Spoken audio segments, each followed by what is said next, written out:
A zumbi da bicicleta que Rick Grimes encontrou no início de The Walking Dead. Como foi que ela foi parar ali? Qual que é a história dessa mulher antes dela se tornar zumbi? Referências à busca pela cura que o CDC estava fazendo no início do apocalipse. Helicóptero militar avisando a população para onde ir. Muitas coisas muito interessantes nesse episódio secreto aí de The Walking Dead, que eu vou explicar e contar tudo aqui nesse vídeo. Se você quer saber, cola aqui e vambora. Fala, povo bonito que assiste esse canal lindo chamado A Gente Faz Agora, tudo bom com você que tá assistindo? Então eu tô muito bem, espero que você também esteja. Eu sou o João Victor, pra você que não conhece, e hoje eu tô de volta pra trazer pra vocês mais um vídeo sobre The Walking Dead, série principal, mas justamente pra falar sobre os web episodes, né? Os episódios que só foram disponibilizados online há muitos anos atrás, contando histórias separadas que conectam com o Rick mais uma vez em The Walking Dead. Já vamos lá, já deixa esse like que é muito importante e se inscreva aí no canal que a gente vai continuar atualizando muita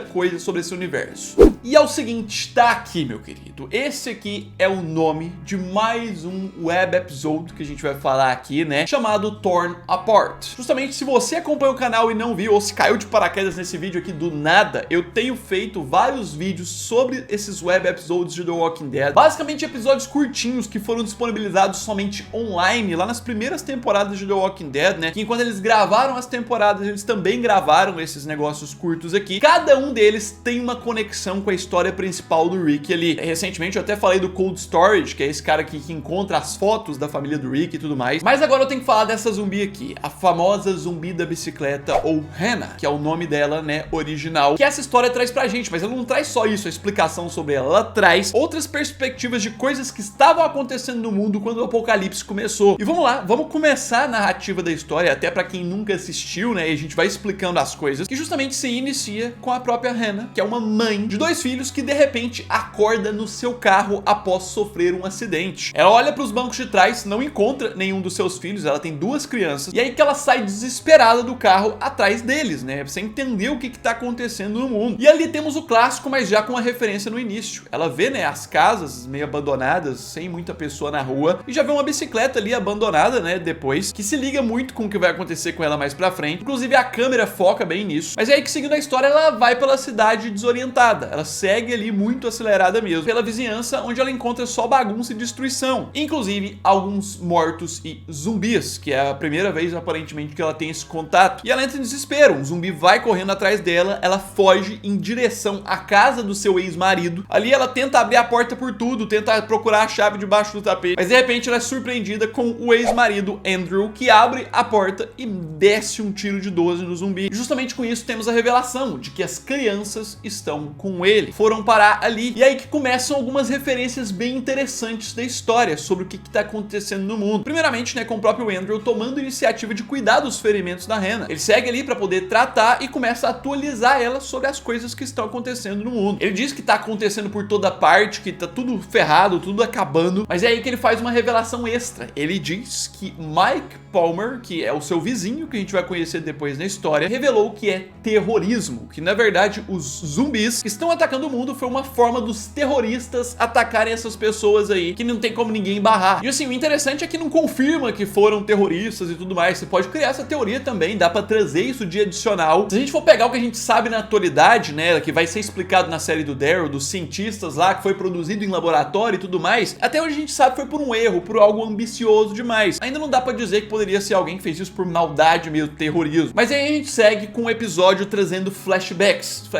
pra explicar coisas anteriores pra conectar com a história atual. Horas antes ali, nós temos a explicação sobre a Judy, essa mulher que é justamente a esposa atual do Andrew, que é mostrado o que aconteceu com ela. Ela vai passando ali, escuta, né, barulhos de rádio, tem uma voz ali, inclusive no carro, falando transmissão de emergência vinda de Washington, isso não é um teste, que mostra muito como o governo atuou no início, como os canais de notícia atuaram muito, mas tem mais que vai ser mostrado. Só que antes disso a gente tem uma coisa muito louca, que é, talvez, uma das mortes mais sinistras do universo do Walking Dead. Justamente, a Judy encontra uma mulher, né, no meio da rua que tá caída, desacordada, caiu do carro ali, e tenta ali ajudar a mulher, achando que ela tá viva, só que quando ela direciona pra fazer uma respiração boca a boca na mulher, a mulher volta como zumbi e diretamente na boca da Judy já morde ela, come a própria boca da mulher e o rosto dela junto, numa cena sinistra. A criatividade do Greg Nicotero, né, que é um dos responsáveis por esse desses episódios foi extraordinária. Eu acho que ele, inclusive, nem usou esse conceito depois em nenhuma das séries. Mas aí a gente segue com cenas da casa, que mostra o que o Andrew tava fazendo enquanto isso, antes da Hannah chegar, enquanto a sua esposa lá tinha sido morta lá fora e ele não sabia. Ele tava desesperado, chegando de alguma situação bem estressante. E uma coisa interessante é, enquanto ele está lavando a mão, a gente consegue ouvir um pouco da TV. Exatamente na voz, né, do jornalista, é revelado que o governo irá fazer um pronunciamento. Tipo, tava guardando isso, né? Mas também é revelado ali pelo jornal que o local mais seguro pra você ficar é em casa. Mas é aí que a situação fica mais sinistra. Andrew, ali no meio disso tudo, ouve barulhos em casa. Ouve que alguém invadiu sua casa. Assustado, ele chega ali na porta, vê que tá aberta, tem rastro de sangue no chão e ele vai avisando que tá armado. E aí que de repente ele é surpreendido pela sua própria esposa, que já está zumbificada, que faz justamente com que ele assuste e já vire atirando, derrubando sua esposa ali, mas não atirando na cabeça, finalizando ela. Só que aqui a gente tem um ponto muito interessante sobre zumbis variantes lá do início, que a gente tinha visto inclusive na série principal. Aqui é o segundo caso de zumbi de The Walking Dead que a gente vê que o zumbi voltou para sua casa. Um lapso de consciência que algumas variantes ali de Atlanta tinham no início. Conseguiam lembrar de algumas coisas. A esposa do Morgan, né, foi outro zumbi que fez isso também. E esse inclusive é um zumbi variante que eu não coloquei naquele vídeo que eu fiz há muito tempo atrás dos principais que a gente já viu em The Walking Dead. Mas aí seguindo com a história, né, pra gente ir pra mais coisas interessantes, a gente tem o Andrew tomando providências. Ele pega o corpo, né, da sua esposa e enrola ali num tapete. Só que aí nesse momento a gente já tem mais um retorno no tempo, uma volta ali em algumas horas antes pra mostrar como ele conseguiu a arma que ele derrubou a esposa zumbificada dele. É mostrado que o Andrew invadiu um porão de um vizinho, o vizinho dele, Mike Palmer. Ele tá ali desesperado procurando uma arma pra poder finalizar o seu cachorro. E é justamente nesse momento que ele é surpreendido pelo próprio vizinho. O próprio Mike aparece armado com a própria shotgun. E é aí que a gente vem com outras revelações. O próprio Mike já revela que ele foi mordido. E quando o Andrew fala pra ele que ele tem que ir no hospital, aí vem com algumas outras revelações. E essa é interessante. Se liga inclusive com o final da primeira temporada de The Walking Dead, sobre a cura. Nesse momento, o Mike pergunta pro Andrew se ele não soube. Você não soube? O CDC está trabalhando numa cura. E aí ele confirma o que o Andrew tinha contado pra Hannah lá no início, que são terroristas que causaram isso, que eles arrumaram uma forma de atingir as pessoas. Tirando essa parte de questão de terroristas, que a gente imagina que não deve ser, já dá pra imaginar, né, que sabendo que anunciaram no jornal nesse início que o CDC estava trabalhando numa cura, isso significa que nesse exato momento, o Dr. Edwin Jenner tava lá, já ralando no CDC, fazendo um monte de testes, provavelmente com a galera ainda viva, e provavelmente ainda em contato com o pessoal da França, né, que ele conta em The Walking Dead que tava em contato ainda. Isso é uma coisa que eu sou muito curiosa pra eles explorarem, saca? Fazer um episódio, sei lá, um web episódio de The Walking Dead, só mostrando como é que foi a situação dentro do CDC no momento que começou. Isso ia ser muito louco. Mas a gente segue com a história. Nesse momento temos uma revelação muito triste. O Mike revela que nesse dia é o aniversário dele, que eles estavam, né, cantando parabéns, que a esposa dele, chamada Maggie, referência pra Maggie da série principal, fez um bolo pra ele, só que no final das contas ele acabou matando ela, né, porque ela atacou ele, ela transformou em zumbi e tudo mais. E aí que a gente ouve os barulhos lá em cima e fica, né, subentendido, fica a revelação de que os filhos dele, que também estavam comemorando o aniversário, estão lá em cima zumbificados. A revelação de que esse cara perdeu tudo, ele não tem mais nada, inclusive foi mordido, e justamente nos leva a algo sinistro. Mike revela pro Andrew a quantidade de balas que tem e pede para que o Andrew mate ele, inclusive elimine as crianças lá em cima e facilite lá pro seu cachorro. Só que a gente vai ver no final que aparentemente não foi isso que o Mike fez. Por quê? Porque aí a gente volta de todos esses flashbacks pro presente, o momento que a Hannah tinha chegado lá com as crianças. Vamos pra continuação disso aí, que já acontece algo sinistro. A gente tem a Hannah conversando com o Andrew ali sobre como que tá as coisas. Enquanto isso, os filhos estão lá numa sala. E aí que temos a conexão da zumbi da Judy, que lembra que eu falei que ele atirou, não foi na cabeça, e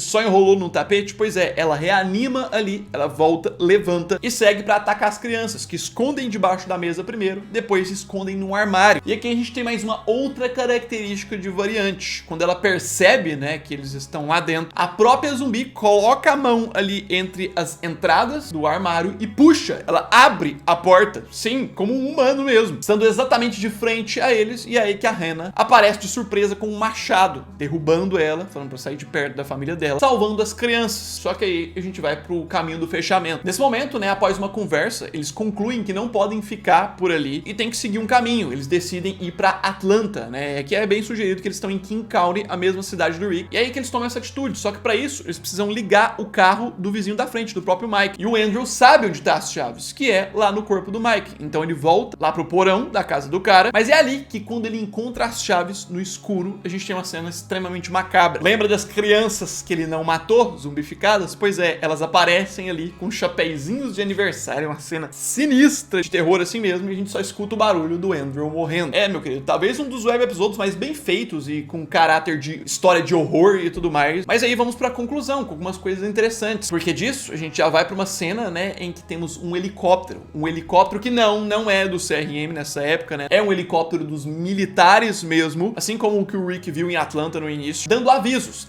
pra população de que pra quem estiver ouvindo, pra ir pra área segura ao norte do parque. Que as pessoas que chegarem lá vão ter um transporte pra irem pra Atlanta. É, o objetivo de lugar seguro era Atlanta. Olha pra você ver como é que o exército foi contraditório no início e bagunçado. Mandou as pessoas pra Atlanta como um lugar seguro e depois bombardeou Atlanta. Muito louco isso, mas a própria Hannah tá ali com as crianças agora e o único conhecimento de algo que pode dar certo é isso. Ela ouve o que o helicóptero fala e decide seguir o caminho com as próprias crianças. E aí que o desastre acontece. Correndo ali, eles atraem diversos zumbis, que na rua só tem zumbis mesmo. Os zumbis vão avançando, cercando eles, mas é aí que a Hannah avista um carro. Ali, ela tenta entrar pra poder dar a partida no carro pra ver se funciona, mas é surpreendida por um zumbi que estava no carro, que morde o braço dela, condenando a Hannah à morte, né? A gente tem a despedida. Ela chega nas crianças, entrega a arma pra elas e fala pra eles correrem pela vida, pra seguirem pra tentar chegar na área segura. Então a gente tem um encerramento muito triste. As crianças vão e ela fica ali se entregando pra horda de zumbi que está sendo totalmente estraçalhada. E depois temos os focos de como o corpo dela foi indo até ela virar aquele zumbi que a gente viu que o Rick achou. A gente vê ela aqui já morta, destruída, já com o corpo, né, acabado, e depois atualiza ali provavelmente algumas semanas depois já, que é a época, né, que o Rick acordou e saiu do hospital, ela lá já caveira lá e tudo mais, na grama do parque, rastejando, né, com o corpo partido, exatamente como o Rick encontrou ela. Sim, meu querido, essa é a história da Hannah. Uma coisa interessante, né, e que pouca gente comenta, é que assim como lá o Chase de Cold Storage ficou vivo, também as crianças, pelo menos nesse episódio, terminaram vivas, né? O paradeiro não é revelado, acabou sem nunca ninguém ter contado o que aconteceu. Em tese, se eu for dizer, né, eu acho que nunca vão revelar, mas eu acredito que não sobreviveram tanto tempo. Ou morreram no meio do caminho para um monte de zumbi que tinha nas ruas antes de chegar no parque, ou eles chegaram nesse tal desse parque e não encontraram nada, acabaram morrendo por ali, porque no momento que a Hannah tá despedindo deles, é mostrado o helicóptero indo embora, né? Ele que tava dando os avisos, ele tá indo embora, dando uma ideia de que a ajuda está indo embora, mas não dá pra confirmar isso. E aí a outra possibilidade, na minha opinião, é que eles podem ter até chegado na zona segura de Atlanta e tal, mas morreram bombardeados depois que Atlanta foi atacada lá, que os militares bombardearam. É exatamente isso. Essa é mais uma história de The Walking Dead que é pouco falada na internet e que sim, é um ótimo web episode, né? A gente consegue entender umas coisas sobre cura, umas referenciazinhas, é muito legal sempre ver isso. Espero que façam mais, né, desse passado, explicando mais, mesmo que sejam personagens aleatórios que conectem com coisas que a gente já viu, tipo o próprio Rick e tal, sempre bom. Coloque nos comentários o que você acha sobre isso, qual que é o tipo de web episode que você gostaria de ver. Deixa esse like, ajuda muito na divulgação, se inscreva no canal pra você não perder nada. Vou continuar contando várias histórias que o povo não sabia aqui. E no mais é isso aí, um abraço, fui!